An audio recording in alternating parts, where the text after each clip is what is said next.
Bienvenido a tu programa Opinión Disruptiva con el licenciado Guillermo Pellecer. Comenzamos. Le damos la bienvenida a nuestros espectadores el día de hoy en lo que es análisis de política disruptiva. Tenemos actualmente a dos analistas coautores del libro Logrando Campañas Virales en Elecciones Reales, quien es el doctor Conrado Reyes, doctor en Derecho, licenciado y notario. También al licenciado Alberto de Aragón, quien es experto en mercadeo de campañas políticas. Les doy la bienvenida y gracias por aceptar nuestra invitación. Un placer para nosotros. Gracias, Guillermo, gracias a tu enlace y a tu medio de comunicación, a la orden. Bueno, para entrar de lleno, el tema que es ahorita el que está en el ojo de huracán es Venezuela, la situación que está pasando en Venezuela y todo lo que está en torno a ella. Quiero entrar de lleno con las preguntas que tenemos para ustedes. La primera, y que nos ha llegado por parte de muchos de nuestros espectadores, es ¿qué opinión tienen de los acontecimientos en Venezuela a partir del 3 de enero de este año?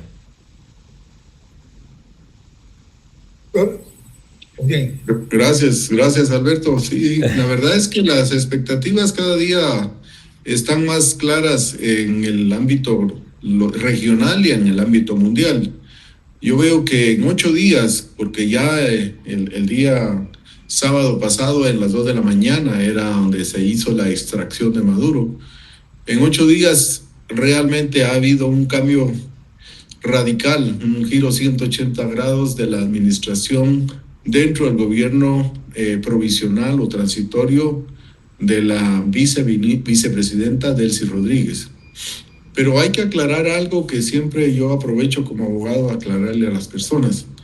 No existe la mentira, no se puede mantener la mentira de algunos medios de comunicación, especialmente aquellos que siguen la corriente de izquierda socialista a nivel mundial en cuanto a que esa fue una operación militar. No. Lo que hay es una orden judicial de aprehensión que además por quien se ofrecían $50 millones de recompensa por el Departamento de Justicia de Estados Unidos, y el Departamento de Justicia de Estados Unidos en todo el mundo ha realizado operaciones con apoyo de los más altos niveles y rangos del ejército norteamericano cuando hace esta clase de actividad de captura de criminales en cualquier otro país. O sea, no es primera vez. De hecho, hay muchas series, pero después de la Segunda Guerra Mundial no ha habido ninguna otra declaración de guerra contra ningún otro país por parte de Estados Unidos, y eso hace inválida la afirmación de que se trató de una operación militar. 2. El hecho de que el gobierno del presidente Donald Trump reconozca y mantenga a las autoridades del gobierno venezolano, háblese el Congreso, háblese el sistema de justicia y háblese incluso de la vicepresidenta en funciones de presidenta, confirma el hecho de que esto no se trata de un ejercicio militar ni una invasión militar. Y por otro lado, si bien es cierto, hay toda una operación previa de buques, de aeronaves, etcétera, desde hace 4 o 6 semanas con mayor rigidez en las costas de Venezuela, eso no quiere decir que se trataba de una operación militar. Simplemente se realizó la operación necesaria para que no hubiera posibilidad de fuga o de refugio o resguardo atrincherado dentro del sistema venezolano que había construido el dictador Nicolás Maduro y su esposa. Así las cosas, yo creo que la situación en estos 8 días ha avanzado bastante para estabilizar y para lograr la tranquilidad del pueblo venezolano. ¿De cara a qué? De cara a una nueva forma de gobierno, un nuevo sistema. De hecho, esta semana el Congreso ya plantea a la oposición dentro del Congreso la aprobación de 8 códigos, 8 leyes que debieran de ser el sustento y el andamiaje legal del nuevo sistema jurídico venezolano. Y eso va a ser una transformación de un sistema de leyes tendientes a la concentración del poder en manos de una persona en el Ejecutivo, un tirano, a realmente abrir a una democracia y una participación abierta y el respeto a los derechos humanos de los venezolanos. Totalmente. Yo añadiría, licenciado Pellecer, que no fue a un presidente quien fue sustraído, fue a un director de un cartel de narcotraficantes. O sea, que no es una declaración de guerra bajo ningún concepto, ni un conflicto entre dos países. Es la captura de un criminal que está haciendo daño a todo el mundo, porque hay una evidente invasión de las drogas en todos los países, por lo menos del área nuestra. O sea, que no es un delincuente el que han capturado, no a un político. Ahora, entra acá una pregunta más. ¿Ustedes creían que existía una posibilidad de que Maduro se entregara o buscara alguna opción de asilo? Sí. Yo diría que inclusive en alguna proporción Maduro interiormente esté dando gracias al Todopoderoso por haber sido capturado por norteamericanos. Él tenía la intención, seguro como ha pasado con otros dictadores, de escapar, pero la guardia que lo defendía también lo vigilaba. Esos 32 oficiales cubanos, creo que había un soldado y todo lo demás era en clase, no estaban solamente para protegerlo, estaban para vigilarlo. Y el efecto fue que, bueno, fueron ejecutados en la acción. O sea, sé que él, de cierta forma, está dando gracias a Dios, el que cree en Dios, de haber sido capturado por los norteamericanos, porque él no hubiera tenido la posibilidad de salir de su país, porque tenía un cerco alrededor de él, por razones muy obvias, y los intereses que había creado alrededor de los delincuentes que lo acompañaban. Yo coincido perfectamente con lo que dice Alberto, porque realmente fueron muchas las oportunidades que él tuvo y muchas las opciones de diálogo. De hecho, el presidente Trump reconoció que el mismo secretario de Estado, el señor Marco Rubio, había tenido 2 o 3 conversaciones directamente con este dictador antes de la extracción o de la captura que se hizo. Seguramente en las condiciones que él pensó podía poner o imponerle a la justicia norteamericana, le hacían pensar, y con ese resguardo cubano, como dice Alberto, y posiblemente de gente de Irán y de otras nacionalidades que Estados Unidos tampoco ha comentado al respecto, posiblemente todo ese andamiaje, no solo de protección, sino que prácticamente de secuestro, no lo dejaba a él tampoco hacer planteamientos congruentes, planteamientos de una posibilidad de un asilo o de bien de un sometimiento a un sistema jurídico que le diera tranquilidad. Y sí coincido también que lo mejor que le pudo haber pasado fue que se lo llevaran con vida a él y a su esposa a Estados Unidos, porque nadie puede hablar de una ejecución, nadie puede hablar de una violación de derechos humanos, no. Él ahora está enfrentado ante una corte, ante un juez que además tiene toda una serie de experiencia, una larga carrera judicial, y que no hubiera emitido esas órdenes de aprehensión y otras que todavía no se han ejecutado, si no hubiera suficiente evidencia de todo la narcoactividad y todo el narcoterrorismo y todo el lavado de dinero, etcétera, toda una serie de ilícitos que estaban cometiendo.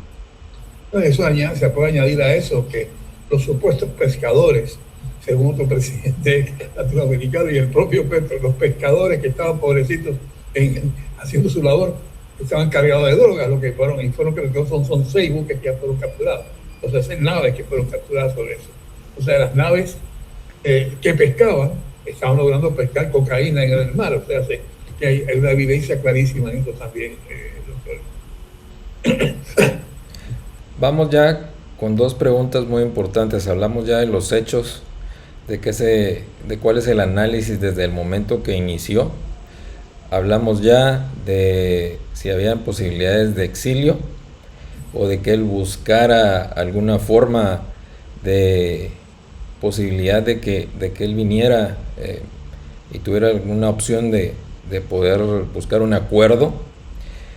Ahora bien, hablábamos en otros medios sobre que todos esperaban que Corina, cuando esto sucediera, pues hubiera una transición pronta, ya que pues electoralmente se decía de que pues hubo un mal manejo electoral anteriormente, pero la sorpresa de muchos, o para muchos, es de que la transición fue ahora de la presidenta o de la vicepresidenta que tenía Maduro en ese momento, y ahora pues es la presidenta actual, que es Delcy Rodríguez. Y ahí viene ahora la pregunta para ustedes y para que el público también se dé una idea. ¿Ustedes creen que Delcy va a cumplir a cabalidad las exigencias o los requisitos que está imponiendo de alguna manera el gobierno de Estados Unidos o Donald Trump?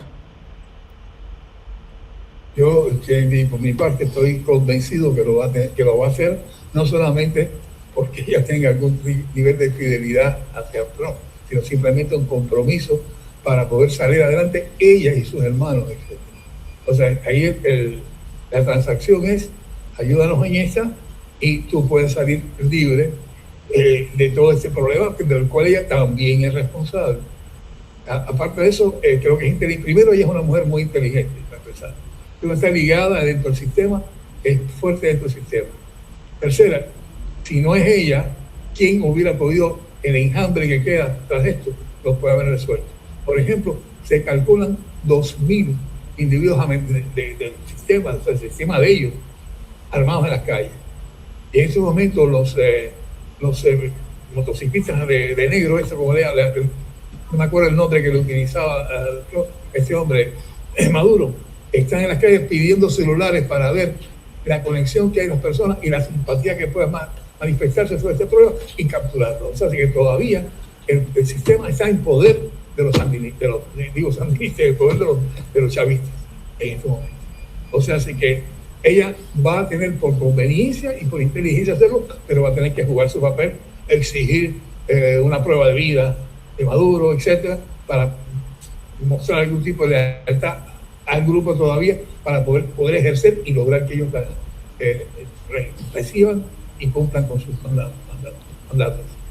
Yo creo que en la misma línea hay todo un andamiaje jurídico que el gobierno de Estados Unidos respetó y mantiene en el respeto, y es el hecho de que en ausencia del presidente debe asumir la vicepresidenta. Independientemente de quién sea, eso es lo que establece la Constitución venezolana y la mayoría de constituciones del mundo. Y en este momento ella está ejerciendo la presidencia, incluso porque fue juramentada por el Congreso como presidenta en funciones. Así las cosas, se confirma que este no es un asunto bélico, militar o de que tenga que regirse por normas de la guerra, sino que es un aspecto eminentemente de la falta de una persona a quien se le atribuía el cargo de presidente, pero que por sus vínculos con actividades delictivas transnacionales fue detenido. Lo mismo hubiera pasado, por ejemplo, si este señor y su esposa van en un avión y son obligados a aterrizar en un país neutral o un tercer país, y ahí es capturado. O sea, formas para capturarlo sin necesidad de llegar a la extracción hubo. Estados Unidos no las quiso realizar porque era comprometer un tercer país, era entrar en un sistema de regulaciones internacionales de aviación o de navegación, por ejemplo, si hubiera sido por barco. Y entonces todo eso complicaba mucho más el efecto de la captura de un delincuente. Estando en el país fue más fácil la captura, no hubo terceros países involucrados, no se rompió un sistema jurídico, sino que al contrario, se confirma que el sistema jurídico venezolano, independientemente de lo mal que lo tenían, y lo tenían cooptado todo el sistema chavista, socialista, comunista, ahora se pueden hacer las reformas legales que se necesitan, incluyendo en el mediano plazo, pensaría yo, una propuesta, una nueva reforma constitucional o una nueva constitución para Venezuela, que es lo que va a construir una pirámide jurídica en donde el sustento vaya a ser una constitución que garantice la libertad, la propiedad, la vida y por sobre todo el desarrollo del país venezolano. Entonces, Yo creo que esta transición no solo es necesaria, es jurídicamente la única vía en todo el mundo para sustituir a un presidente, y además, como decía Alberto, una persona capaz, porque de lo contrario no hubiera estado ahí, con las clases de delincuentes que tiene y que la rodean, Diosdado Cabello, entre otros. Esta persona, si no tuviera tal nivel de capacidad e inteligencia, no hubiera sido seleccionada para ese puesto. Incluso se habla mucho más capacidad de la esposa de Maduro que de Maduro para muchas situaciones. Igualmente, en este caso, es ella la mujer que va a generar la transición y la que generó la confianza en el gobierno norteamericano, al extremo que esta semana también, creo que fue el miércoles, se hizo una delegación de Estado de Estados Unidos con miras a establecer de nuevo una sede diplomática permanente con embajador nombrado, etcétera. O sea, todo va camino a que se va a regularizar la situación desde el ámbito de vista legal, constitucional e internacional. Totalmente de acuerdo. Hablamos de una reforma constitucional. Una reforma constitucional, pues, doctor Conrado, pues, usted que es el doctor en este sentido, sabe que, pues, lleva determinado tiempo, o es determinado tiempo algo largo. ¿Cuándo volvemos a ser, o cuándo regresa a ser Venezuela un país donde se puedan tener elecciones democráticas y podemos tener tal vez nuevamente a una Corina Machado compitiendo? No sabemos si puede ser con Delcy o con nuevos oponentes. Yo advierto que a la forma en que se está trabajando rápidamente todo, que de aquí a posiblemente el mes de junio, o sea, medio año, a lo sumo, todas las fuerzas políticas dentro de Venezuela, tanto la oposición como las del régimen de Maduro y de Chávez, van a tener que entender que tienen que sentarse a la mesa y hacer planteamientos de largo plazo para el bien de todo el país. Hay una serie de millones, son como 8 millones de migrantes venezolanos fuera de Venezuela. Y estoy seguro que ellos van a estar deseosos de aquí a los acontecimientos del primer semestre de este año de regresar. Si regresan 2, 3 millones, por lo menos de esos 8, en este primer semestre, cambiaría completamente el balance de las fuerzas políticas vivas dentro de Venezuela, porque además son empresarios que se fueron oportunamente, nunca perdieron su riqueza, llevaron mucha riqueza a Estados Unidos, a Perú, a Colombia, a España, etcétera, y esa riqueza se mantiene, o sea, la han multiplicado como buenos empresarios. Muchos de ellos van a regresar o van a mandar a sus emisarios para reinvertir y reincorporarse a los negocios futuros de Venezuela. Eso va a hacer que la mentalidad y el peso político en una convocatoria a una reforma constitucional tenga un giro radical. Acordémonos que la población va a votar y salió a votar por Corina Machado, y ella tuvo el 70% de voto a favor, según los documentos tabulados y documentados, que son el respaldo que la comunidad internacional reconoce el resultado de la elección en el 24. Como consecuencia, si eso ya pasó estando bajo el régimen, ¿cuánto más va a pasar para una nueva constitución o una nueva asamblea constituyente o una reforma constitucional? Porque son dos cosas. Una cosa es una nueva constitución que convoca a una nueva asamblea constituyente, o una reforma a la constitución, en el cual es el Congreso el que plantea los puntos a reformar y es el pueblo el que decide en una sola votación. Independientemente uno u otro, insisto, en este semestre, el ambiente político va a ser lo suficientemente sólido para la oposición y para la gente que quiere la libertad y está peleando por la libertad de Venezuela. Y en pocos meses, diría yo, antes de octubre, debiera tener Venezuela o una reforma constitucional o una nueva constitución. Todavía es posible hacerla en el 2026. ¿Qué pasa? Después de eso ya viene la convocatoria de elecciones, que podría ser el primer semestre o el segundo semestre del 2027. Optimistamente hablando, si todo sigue con el auge y con la firmeza que está llevándose en estos primeros 8 días. Sí, optimistamente hablando, como dice Conrado, porque inclusive hay que restaurar la actividad del petróleo. O sea, el petróleo es la sangre del país, o sea, la forma de vida del país, y estaba simplemente en manos de todo el mundo, menos de los venezolanos. En este caso, el primer objetivo, y está planteado claramente por Trump y por el secretario Rubio, es llamar a las empresas para que inviertan en el petróleo a favor de los venezolanos. Una vez logrado eso, la base económica está planteada para poder seguir entonces a la parte política planteada. Y algo muy interesante, como dijo Conrado, si María Corina gana con 70%, creo que un poco más quizás, en la elección estando en el poder Maduro, ahora que sería una elección libre, no le quita menos del 90 o 95%. Y hay que reconocer también de paso que la presidente de Venezuela va a ser María Corina Rubio, María Corina, en lugar de González. O sea, él fue el delfín que ella tuvo que utilizar en defecto de la presidencia de ella. Es ella la figura y ella va a ser la presidenta de Venezuela. Yo también tal vez solo agregaría a esto, y hoy es sábado 10 de enero. El día de ayer, cabal, Alberto, viernes 9, el presidente Trump recibió en la Casa Blanca a toda una serie de grandes representantes, CEOs y líderes en el tema del petróleo. Gente que tiene no solo inversiones multimillonarias en otras partes del mundo con relación al petróleo, sino también gente que tiene miles de millones de dólares en la industria petrolera dentro de Estados Unidos. Y eso fue clarísimo el resultado de esa reunión. Están dispuestos y están comprometidos a que en cuanto se den las condiciones de estabilidad y de regulatorias adecuadas, están 100% comprometidos a invertir en recuperar toda la industria y todas las plantas y todos los pozos, etcétera, que fueron descuidados durante los últimos 15, 20 años por el régimen chavista.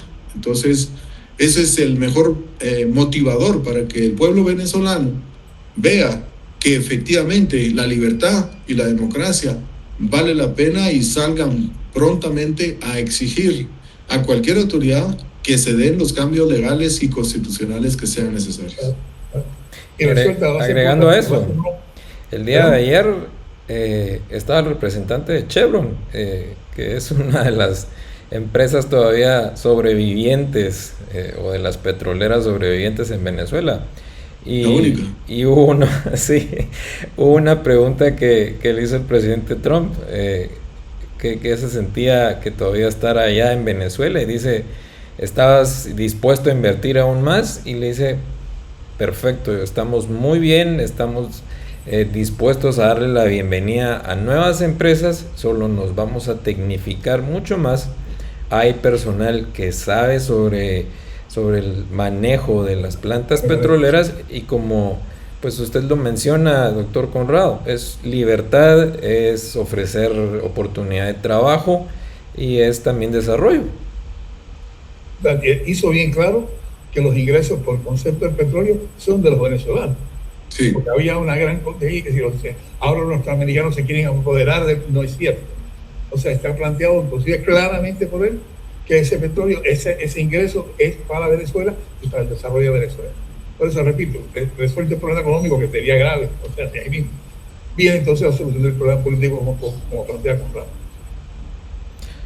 Ok, bueno, el tiempo apremia. Venezuela sabemos que nos va a dar muchos más temas sobre la mesa, hablando de desarrollo, hablando de lo que continúa ya en marzo también con las nuevas declaraciones que puedan surgir de Maduro y todo lo que venga sobre el gobierno de Delcy y las propuestas que se estén dando del presidente Trump o del gobierno norteamericano. Les damos las gracias por aceptar la invitación, les deseamos mucha suerte a cada uno de los dos. Sabemos que como coautores del libro, que vuelvo a repetir, pues logrando campañas virales en elecciones reales, está teniendo mucho éxito, tanto en Estados Unidos como en Guatemala, y les hacemos la invitación nuevamente para poder continuar hablando de este tema y de este análisis que ustedes pues lo ejecutan de una manera muy buena. Así que muchas gracias, Alberto, muchas gracias, doctor Conrado. A los dos autores. Gracias Alberto, gracias Guillermo, y sí, un honor participar con ustedes nuevamente aquí, y no digamos para seguir promoviendo el libro, que efectivamente va a llevar luz y va a llevar mucho conocimiento a más personas. En Guatemala ya estamos también en una etapa preelectoral este año 2026, ya en la segunda quincena de este mes de enero, estoy seguro, más y más interesantes discusiones y foros en el ámbito político se van a seguir dando, y entonces es una buena oportunidad también para que las personas aquí en el extranjero pues tengan acceso a esta clase de literatura, que son pocos los libros que hablan en el tema del cómo hacer un marketing político digital y cómo enfrentar también de la judicialización de la política, que es algo realmente novedoso. Así que gracias por el espacio, Guillermo, y Alberto, como siempre, todo el afecto y el saludo a todos allá en Miami. Me uno. Muchas gracias, un cordial saludo. Hasta luego. Gracias.